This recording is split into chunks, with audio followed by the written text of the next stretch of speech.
Hello everybody and welcome back. My name's Deborah Hatswell and you're listening to BBR Investigations. Over the last 18 months, I've been asked so many times, how do I find the sighting reports I share? And the simple answer is they find me. I also believe that sighting reports are dramatically on the increase, and they have been for a number of years now. As I release each report via an article or podcast, several people will contact me via comments, email, and messenger with their experiences that they've had in the same area. Or they may recognise the description or the habit of the creature being seen as it fits with their own experience. Tonight, in the first half of the podcast, I would like to share some reports with you and look at some other cases in the areas the experience happened in. We have a report from a man who saw a similar creature to the one seen at Bempton in Kent, and a lady who experienced the same creature close to Bempton, but she saw it at the lighthouse near Flamborough Head. In the second half of tonight's podcast, I'll share some of the latest reports to come into BBR over the last month. So we'll hear from Darren and a ghostly experience he had growing up in Derbyshire, and a chap who has a missing time event at the Roughing Stones, where he received 3 deep scratches. My recent podcast on the Beast of Bempton is a really good example of how one report will turn into many as each person opens up about their experience. Emma and Sarah contacted me after a visit to the base at Bempton, and within 24 hours of that report being released, I'd been contacted not only by another witness to the beast, but also a number of people who recognised something within the report that rang a bell for them.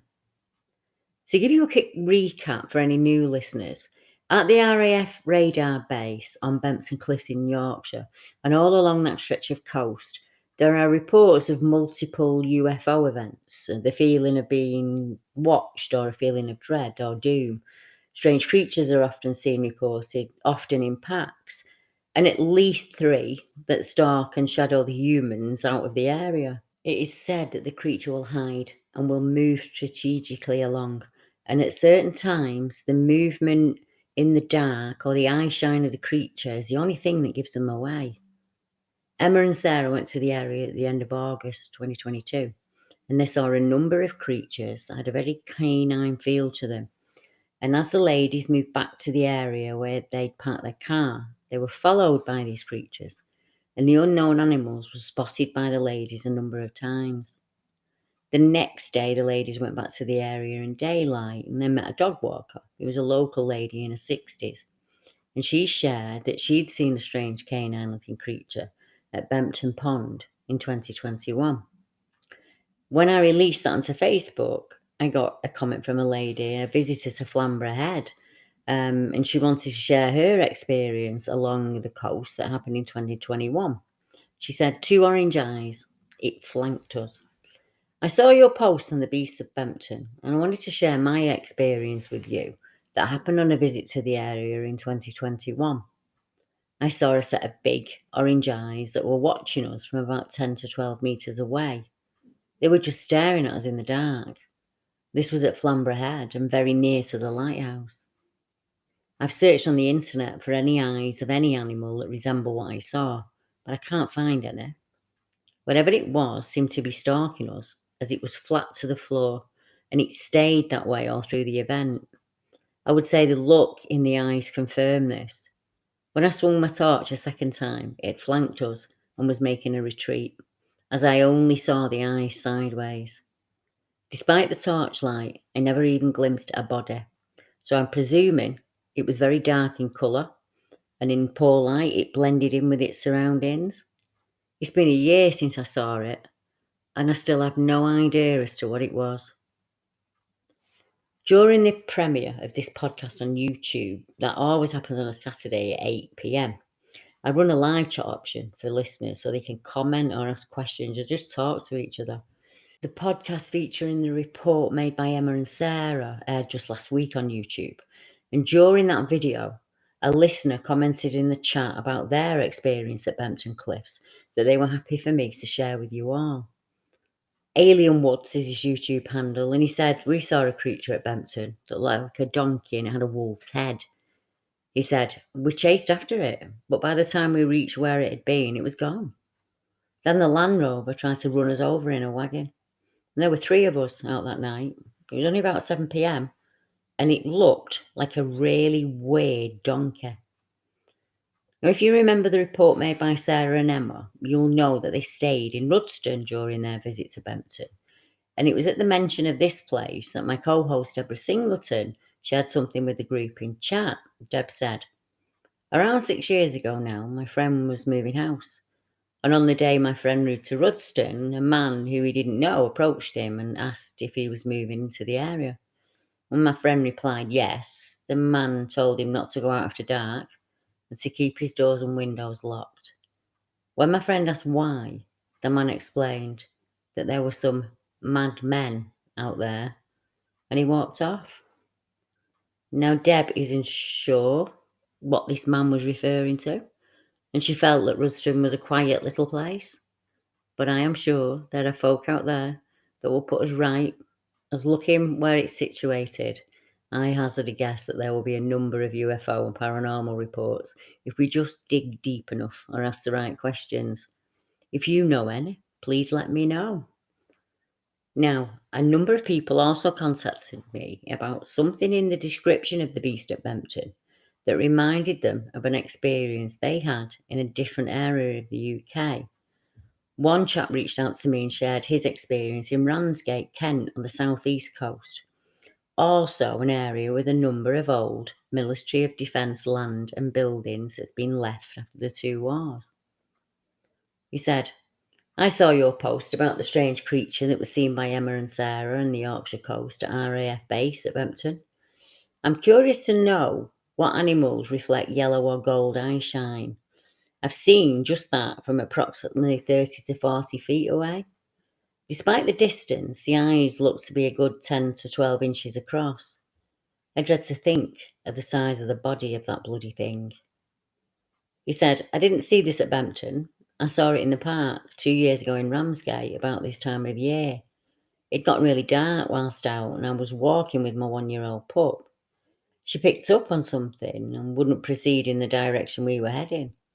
And I started to get that feeling and the sixth sense thing kicked in and told me to turn about, and I did. 10 minutes or so later, I caught the eyeshine in a hedgerow in another part of the park.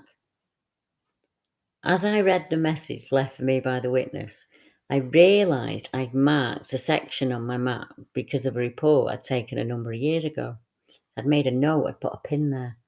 Looking at the lay of the land down there, I'd marked Ramsgate Cemetery on the map as a possible place I would eventually receive a report from in years to come. More than likely the canine nature who would be moving between the MOD base and the cemetery. So I asked if it was okay if I guessed the area where the yellow eyes were seen. And our witness was happy to oblige. So I said I'd say that the report took place close to the cemetery. And this was his reply. "Actually, as the crow flies, the cemetery is about 500 yards in the opposite direction from my sighting. Ironically, at the time I lived smack bang in between the two." Now, I guess you're wondering how I knew that there would be a report from that cemetery area at some point in the future. I think I've studied this subject for so long and taken so many reports and data and evidence finds that I can spot a potential sighting spot by its location and a number of patterns. I'm not always right, but I get it right probably 8 times out of 10. Most sighting areas has a number of things in common. And there's usually a lot of green belt or rural land just a short walk from the area itself. There'll be a good stream leading to a river, and for some strange reason, there is always golf courses, country parks, and railway tracks. In areas with MOD land or cemetery, there is usually a dogman or a werewolf report. I also find them in areas where people talk about dark, hulking figures, all one shape, that kind of thing. That could sometimes go very canine. If not the creature itself is spotted, then we get reports of a parahabit, which means howls or growls, shadowing or following behaviour, something that the creature is known to do. In 99% of the cases, the creature could have remained hidden if it chose to. which in these two cases it did. But if we follow the coast southwards, there's a report in Tilmanston that might just connect to the creeper in Ramsgate. But to be fair, there are lots of canine, werewolf and dogman reports in Kent. Or sometimes the creature seen or heard is far more ape-like in description. I'll leave that for you to decide. Witness report. I wrote to you as I've heard something really weird while I was working. I'm a carpet fitter, so I travel from house to house fitting carpets or to give a quotation. I had a job out the way, out in the sticks, and I was unloaded some underlay from my van. I heard about 4 really loud, unusual vocalisations. Now, the best way I can describe these sounds are like a wooing noise. 4 single howls emitted one at a time, not a noise I would normally hear on a normal day at work. And for all we're out in the country, it wasn't anything I could think of. I would describe them as howling or long howling wounds, and they really stood out. They sounded like a sort of woo, and you could hear that noise probably in a jungle or a documentary, I think. They did sound like a primate. Yet the nearest zoo is 25 miles away. I wouldn't think sound would travel that far, but I might be wrong. I've never heard these noises before, and it was enough for me to stop in my tracks and really listen to what direction it was coming from. I was in the Tilmanston area of Kent, which is an old mining village near the Dover Sandwich area. I listened really hard to try and clue in how far away this sound was. They sounded close, but not close at the same time. It's confusing. I couldn't pinpoint a direction, and I knew it wasn't a fox or anything native like that. To be honest, as I was in work mode, that frame of mind, thinking about the job ahead, I think that's why it stood out so much, because I could tell it was nothing I'd heard before. If I had to state what kind of noise, I would have to say it was definitely like a primate type of whoop. It sounded like a very haunting sound. It sort of hung in the air after it finished.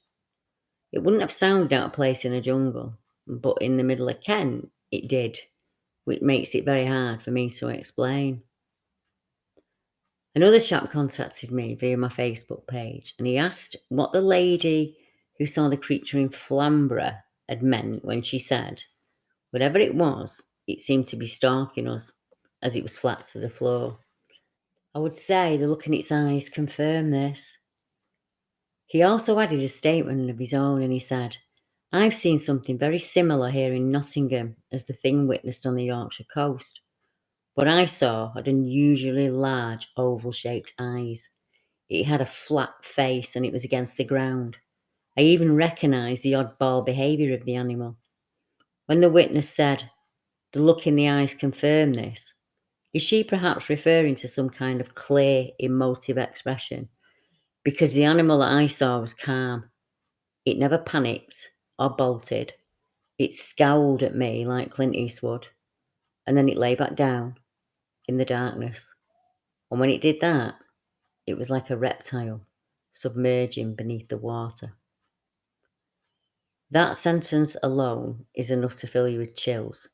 The very thought of something slipping down into the darkness, just like the oldest predator on our planet, is unnerving.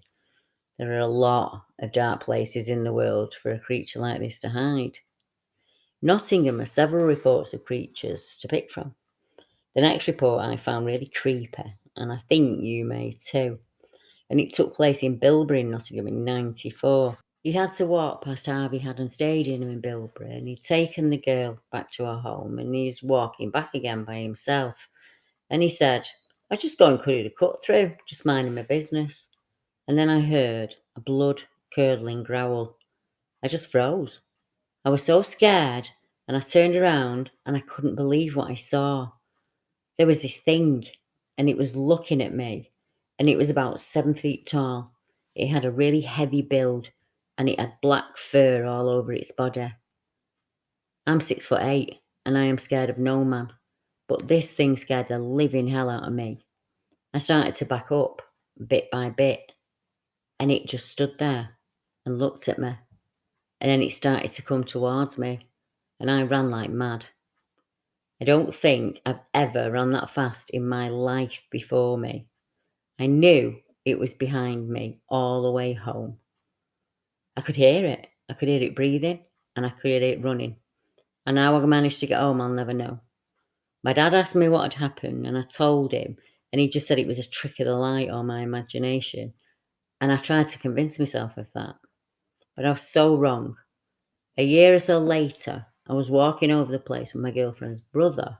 It was a foggy night, and we were just walking along. And then just out of the blue, he said, "What's that?" I couldn't see anything, and I said, "What are you on about?"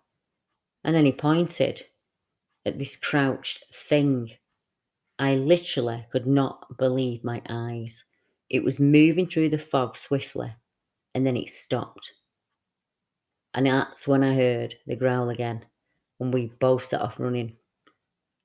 That was not the darkness playing tricks on me. I can't guess this away for a second time. How do I do that? How do I explain it away? Who can explain it to me? What happened? I know what I saw, and ever since that night, I've never walked that way again, and we've never talked about it. And I still think about those nights to this day, Deb. It still scares me that much. I'm not nuts, and I know that no one will believe me, but I saw a werewolf, and I would take a lie detector test if someone could arrange it or prove that I'm not lying.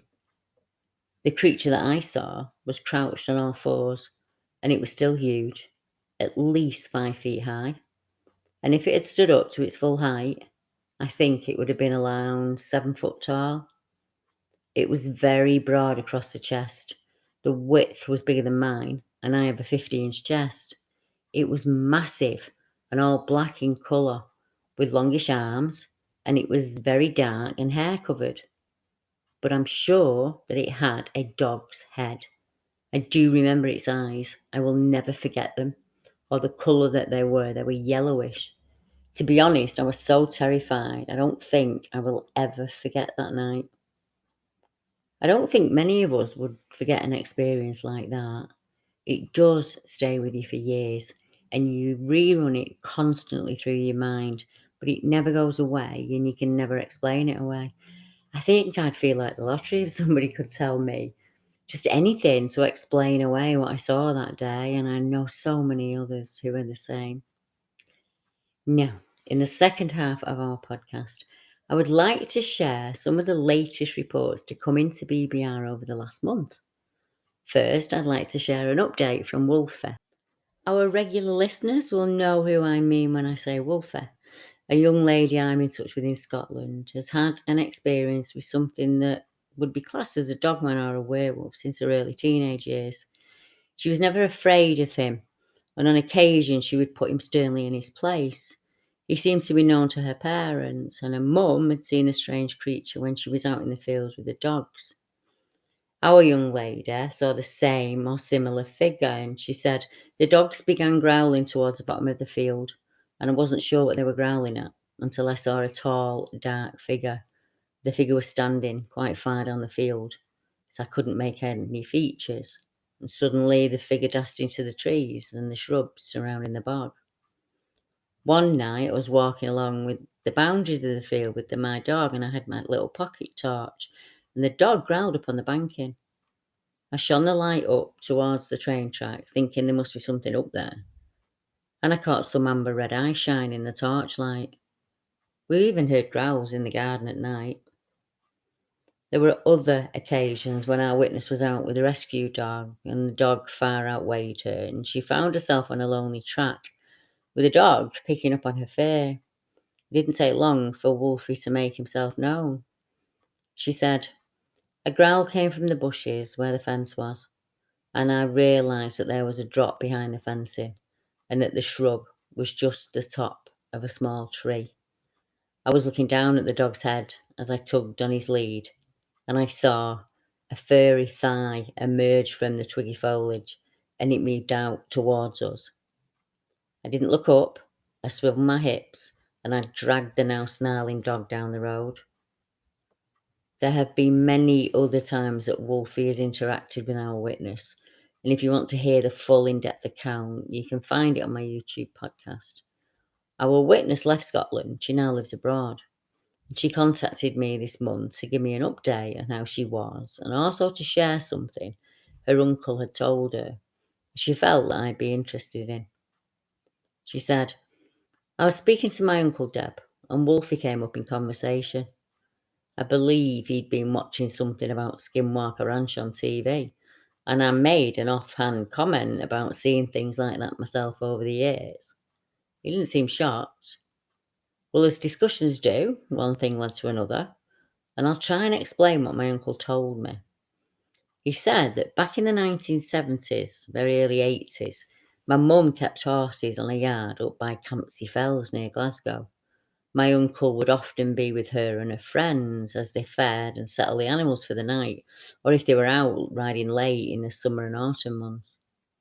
My uncle told me there were numerous encounters with Wolfie up there. One woman who was with Mum fell and broke her ankle when a horse spooked. Apparently, she'd seen something in the tree line and told them to come out, I can see you. And at that, her horse had spooked. I think Mum was with her and got her back to the yard safely. But every single encounter my uncle told me about, there was someone who was hurt by a horse spooking, but Mum's horse never did. She wasn't hurt, and he could never see anything, but he smelled that wet dog smell that you get when Wolfie's around. He also told me how Mum had gone to their dad and told him that she'd seen a wolfman, and he laughed and said it was probably just a dog soldier. Now, neither of us understands what this means, and the movie for dog soldiers came out long after my granddad passed away. So I thought I'd relate it back to you. I did find it interesting, Deb, that Mum never told me any of this. But my uncle said how freaked out she used to be and, how she would get when he was around. But sometimes she'd keep him close by for protection. He's a good few years younger than her, I believe. So whatever Wolfie is, Deb, he's at least that old. As I ride on Winter Hill, regardless of the time of year, I invariably remember every report I've ever taken in the area. I know many people who've had experiences when they're out riding, and I believe that the horse and the stable smells can cover our mask eye human scent as we ride. Growing up around the stable yard or in a tack room makes your nose blind when it comes to equine smells. Every person I know that's been out and seen something when they've been on a horse said, I don't think it realised it was there because of the horse. Even Patterson and Gimlin were riding the day that they saw Patter in America, and I believe this is why they managed to get so close. I have a report on Winter Hill from 2012, where two creatures followed two separate sets of people down off Great Hill. The lady who made that report keeps her horses on Winter Hill. Thankfully, as winter comes in, I don't ride in the evening. If I visit the hill at night, it's in the car with my husband Mark and with our dog Roy. And there is one wood. Our dog will not enter once it's dark. He's fine in the day. He just refuses to go in there at night. And he growls lightly at the stone wall. But I'll leave that for another podcast. Our witness mentioned the Campsie Fells as a place her mum stabled her horses, and we have a report there that could be Wolfie or one of his kind. It was a chap who made the report because he'd had a conversation with his friend, and he said, my friend told me sometimes last November, probably 2020, about the night he was walking his dog down near the dam, about 11 p.m, and he said that the dog suddenly started to get really startled, and it was pulling to get away from something in the bushes. He said that there was this very large shadow-shaped thing that was perched on top of a railing or a fence within the bushes, and he thought he saw it shaking. And at that point, he said panic set in, and he practically ran up to the house. Now, I saw him again just after New Year 2021, and he said it had happened again around Christmas time.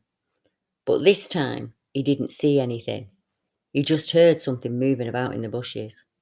The same thing happened as last time. The dog wouldn't go near the bushes, and he ran in the opposite direction, heading home. He said, this is where it gets really strange. The same friend was out walking the dog as usual on the same route.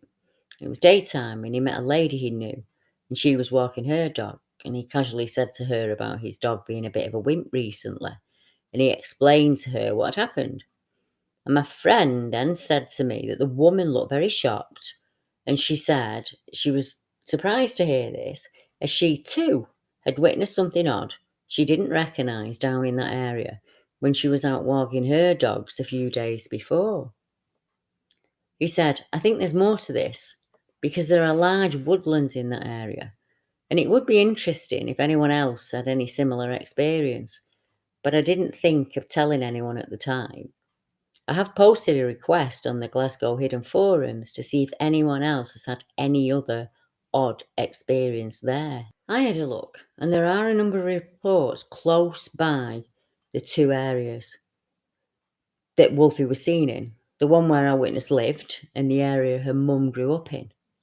And there are lots of sighting reports in between those two areas. So, who knows? Maybe it is Wolfie or one of his clan. Now, I'd like to bring you another new report sent to me recently via email. And as we get closer and closer to autumn and the thinning veil of All Hallows, we all like a good, scary or spooky story to tell around the campfire.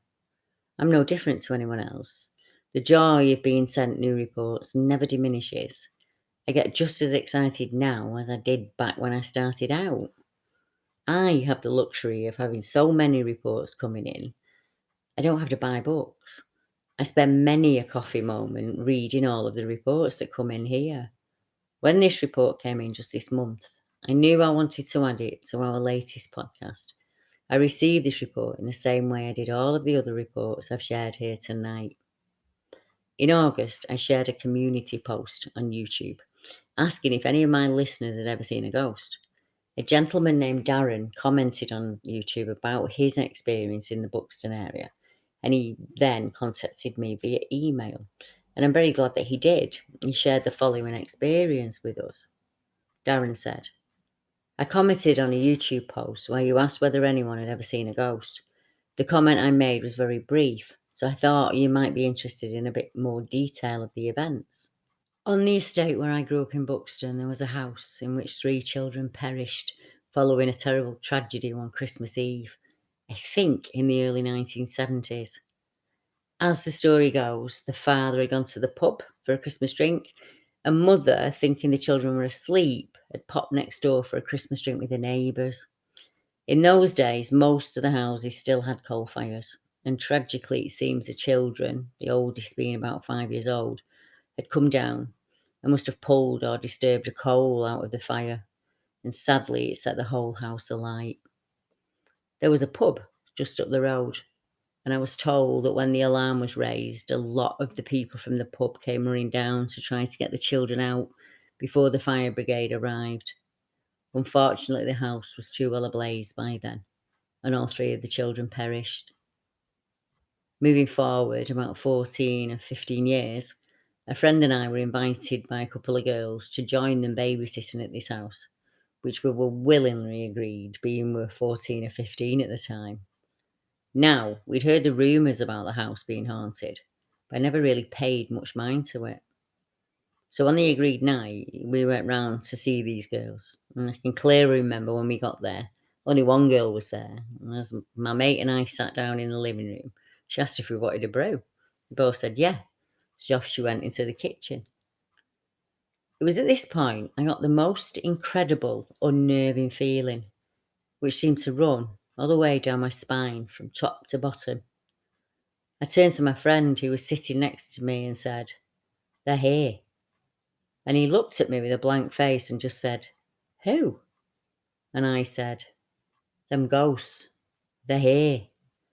To which he burst out laughing and basically told me where to go. Well, literally, the very next second, the living room door slammed shut, and we heard the sound of feet running across the landing, but strangely not up the stairs. Well, we both shot off the couch, screamed, and ran straight out of the house, and didn't stop until we were up by the road by the pub, leaving that poor girl in the kitchen alone without so much as a by your leave. It didn't end there, though.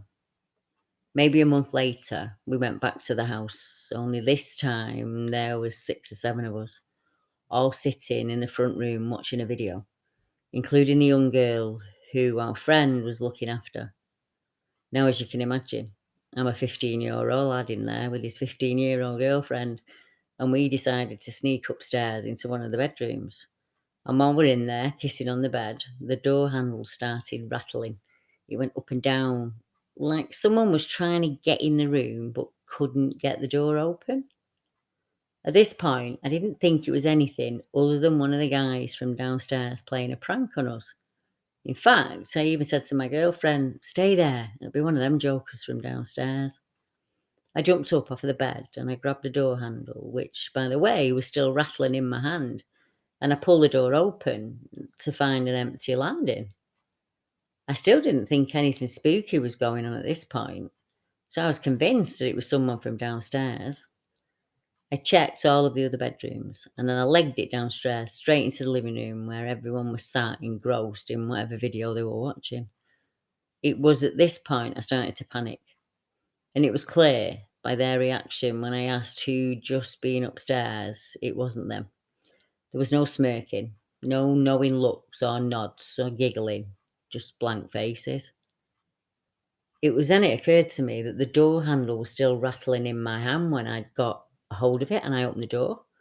And that would have been impossible for someone to have done that and got downstairs before being seen by me.